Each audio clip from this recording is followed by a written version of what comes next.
Hey folks, grab your coffee and pull up a lawn chair because I've got to tell you about the absolute circus that went down right here in Willowbrook Estates last year. You know the type of place I'm talking about, right? Those cookie-cutter suburbs where every lawn looks like it's been vacuumed, kids ride bikes in perfect formation, and the HOA signs promise community harmony like it's some sacred oath. On the surface, it was pure postcard perfection, white picket fences gleaming under the sun, mailboxes all the same shade of boring beige, and neighbors waving like they actually meant it. But underneath, pure power games dressed up as rules. And the queen of that little kingdom was Cynthia Hargrove, our HOA president, a 53-year-old platinum blonde with a bob so tight it could cut glass, always clutching that clipboard like it was the Ten Commandments. She drove around in her silver Lexus with HOA boss vanity plates, reeking of lavender perfume that could knock out a horse from 20 yards away. Cindy, as everyone called her behind her back, treated those bylaws like her personal Bible, but only when it suited her ego. She moved in 5 years ago, bought the biggest house on the block, ran for president on a cleaner, safer, better platform, and suddenly everyone was walking on eggshells. Enter Ryan Hayes, 35. The guy who just inherited his late Uncle Ray's place after a brutal week of divorce papers and a funeral. Ryan was a paramedic with the county fire department, the kind of calm-under-pressure hero who'd run into burning buildings while the rest of us panicked. Uncle Ray had been the neighborhood's unofficial handyman for decades, fixing fences, rewiring lights, and teaching kids how to change a tire. Everyone loved him except Cindy. When Ryan pulled up with his moving truck 3 months ago, he thought this would be his fresh start, a quiet spot to sleep between shifts and maybe heal from the mess of his broken marriage. The cedarwood smell still lingered in the house, mixed with Ray's old pipe tobacco, and those brass wind chimes Ray had handmade tinkled softly in the breeze like a gentle reminder. But Cindy showed up exactly 7 days after the funeral, heels clicking up the driveway like a countdown to doom. Clipboard in one hand, laser measurer in the other, and that frozen smile that could chill a beer in July. "Mr. Hayes," she purred, "I'm your HOA president. Your uncle racked up a few violations before his unfortunate passing." She measured the fence with surgical precision. 6.2 feet. Regulation is exactly 6. That's a $2,500 fine. Ryan pulled out Ray's framed approval letter from 2019. Uncle Ray got this pre-approved years ago. Her smile dropped to sub-zero. Old management, old rules. New leadership means elevated standards, sweetie. The next morning, the mailbox citation arrived, $500 for non-conforming color. It had been basic black since the house was built. Ryan noticed the pattern fast. His elderly Korean neighbor, Mrs. Patel, got the same ticket. Maria Lopez, the single mom down the street who babysat neighborhood kids for free after school, was slammed for unauthorized home business. Meanwhile, the Johnsons' bright purple mailbox and the Hendersons' clearly oversized fence sat untouched. What was the difference? The Johnsons and Hendersons were white, married, drove luxury SUVs, and never questioned Cindy. The rest of us? Welcome to selective enforcement. Day 3 brought the EMT van citation, $1,000 for parking his clearly marked response vehicle in his own driveway. When Ryan called the office, Cindy's 19-year-old nephew Tommy answered in a whisper. She says emergency responders lower the aesthetic. But the one that really stung was the wind chime citation, $750 for excessive noise pollution.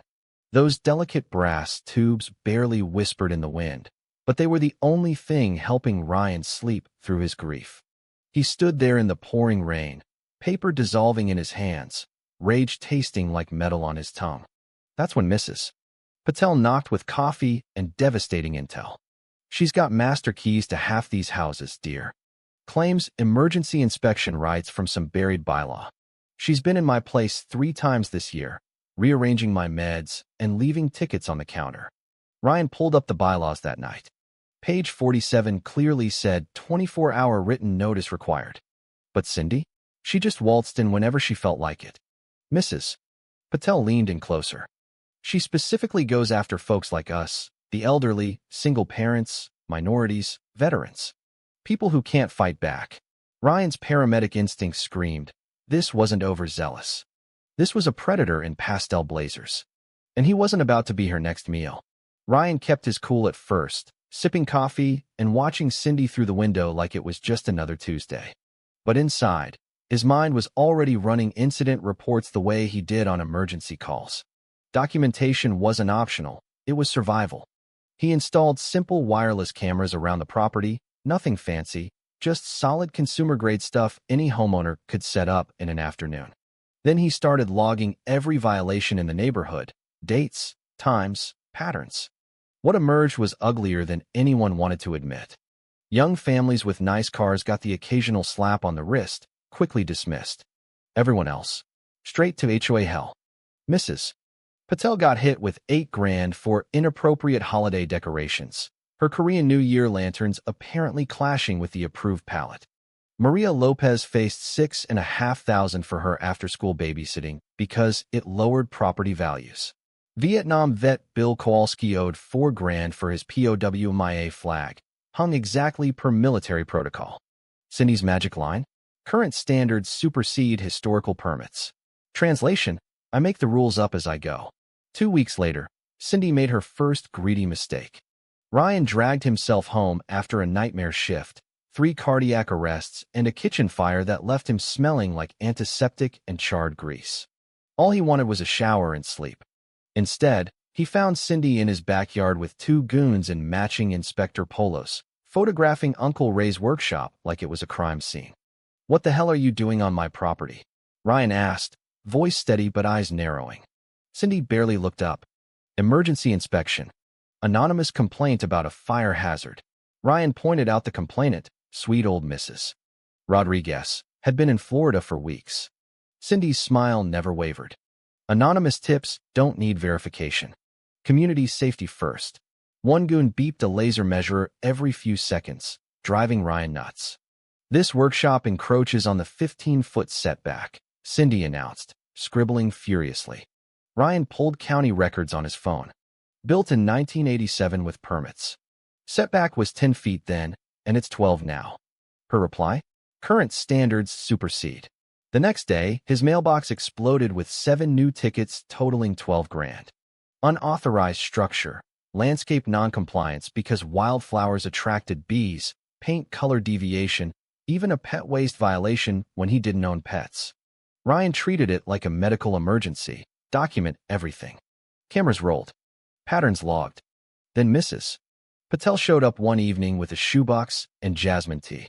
"Your Uncle Ray was gathering evidence before he died," she whispered. Financial records, photos of illegal entries, board meeting tapes. He knew she was skimming. Inside were 2 years of proof. HOA funds funneled to Cindy's consulting side gig, night photos of her using master keys, audio of her bragging about maintaining standards. Ray hadn't just fixed houses, he'd been building a case. Ryan's blood ran hot. Cindy's next move was pure legal terrorism, a certified letter threatening a lien on his house for $18,000 in fines, CC'd to his mortgage company, his fire department, HR, and credit bureaus. She parked across the street during his shifts, snapping photos like a suburban spy. Then she called his captain. "Erratic behavior, possible substance issues," she claimed. Captain pulled Ryan aside. "Watch yourself, son. People like her don't quit." 3 days later, Cindy filed a police report saying Ryan had threatened her by saying good morning. The irony was thick enough to choke on. But while she stalked, Ryan was channeling paramedic training into something smarter, evidence. He took the box to estate attorney Lisa Park, who spotted forged board signatures instantly. Fraud, plain and simple. Lisa revealed she'd been building cases against Cindy for a year. 12 other victims on the list, same pattern. Target the vulnerable, pile bogus fines, threaten foreclosure. Background checks showed Cindy drowning in debt, but her LLC had sucked $156,000 from HOA accounts. The neighborhood wasn't being protected, it was being looted. Ryan smiled for the first time in weeks. Cindy had picked the wrong guy to bully. Everything shifted the day Tommy, Cindy's own nephew, knocked on Ryan's door looking like he'd seen a ghost. "I can't keep forging stuff for her," he whispered, handing over a thumb drive. Audio of Cindy planning fake complaints, spreadsheets showing money vanishing offshore, texts targeting undesirables. She specifically goes after old people, minorities, single parents, and vets because they don't fight back, Tommy said. But the real twist hit when Ryan opened Uncle Ray's final envelope from Mrs. Patel. Ray had been HOA treasurer before he died. The USB drive contained the full autopsy. 847 grand collected since 2016, only 12 grand left in the account. The difference? Siphoned into shell companies and Cindy's pockets. Worse, Ray proved Cindy never properly reincorporated the HOA after 2016. Wrong forms, invalid agent, no nonprofit status. Every fine, every lien since then was legally void. The HOA didn't even exist. Ray's recording captured Cindy's confession. These minorities lower appeal. Elderly create issues. Vets bring problems. My job is eliminating parasites. But the killer detail? Cindy's own house violated half the rules she enforced. Her backyard pool had no permit. Her fence was 6.4 feet, and her mailbox was a custom purple she'd find others for. Cameras Ryan installed caught her using her master key on her own property at 2 a.m., rearranging things to hide it. Ryan almost laughed out loud. The predator had broken her own sacred laws. Cindy's desperation kicked in hard.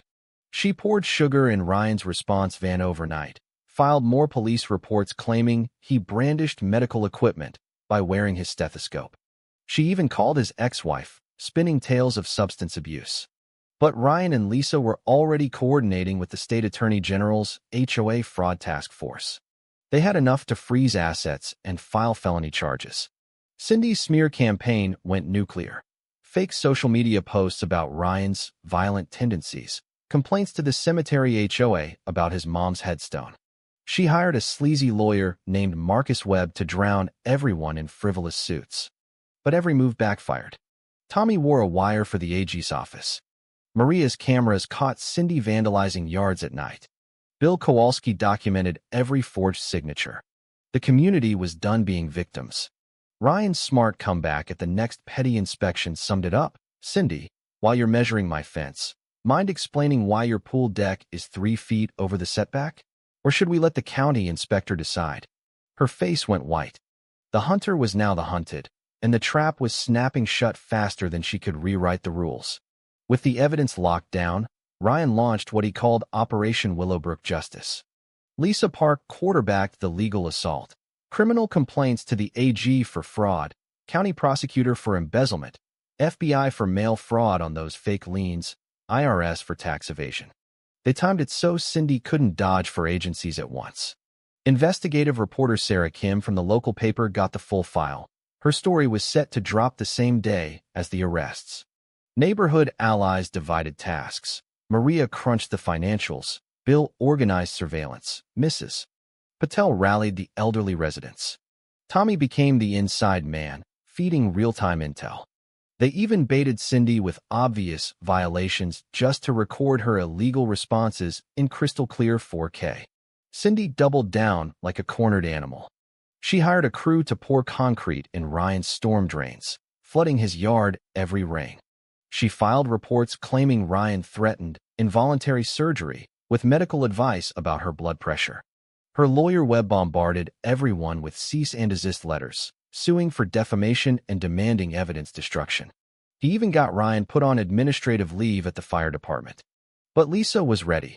Anti-SLAPP laws kicked in, turning Webb's threats into more evidence of conspiracy.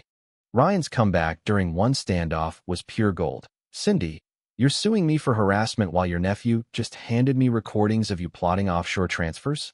That's rich. The sabotage hit personal when Cindy dug up Ryan's mom's death certificate and complained about the headstone's non-conforming religious symbol. That crossed into desecration, and the whole neighborhood saw red. But the recordings from Cindy's own paranoid voice memos sealed it. Rants about eliminating undesirable elements and celebrating when victims cried over fines. Federal marshals froze her accounts Friday morning. Her Costa Rica escape plan evaporated. Webb started flipping, begging for deals while throwing Cindy under the bus. The community center meeting was set as the final stage. State officials would dissolve the fake HOA, media would film, and every victim would watch. Ryan stood ready in his uniform, evidence folders thick as phone books. Cindy still thought she could bully her way out. She had no idea the 911 call she was about to make would be answered by the man she'd spent months trying to destroy. The monthly HOA meeting turned into the neighborhood version of a public trial. The community center was packed. Every victim, state investigators, federal agents, news crews, and prosecutors who'd driven hours for the show. Cindy strutted in with her power blazer and clipboard, still believing she ran the room. State official Margaret called order. We're addressing fraud, discrimination, and criminal conspiracy. Cindy interrupted.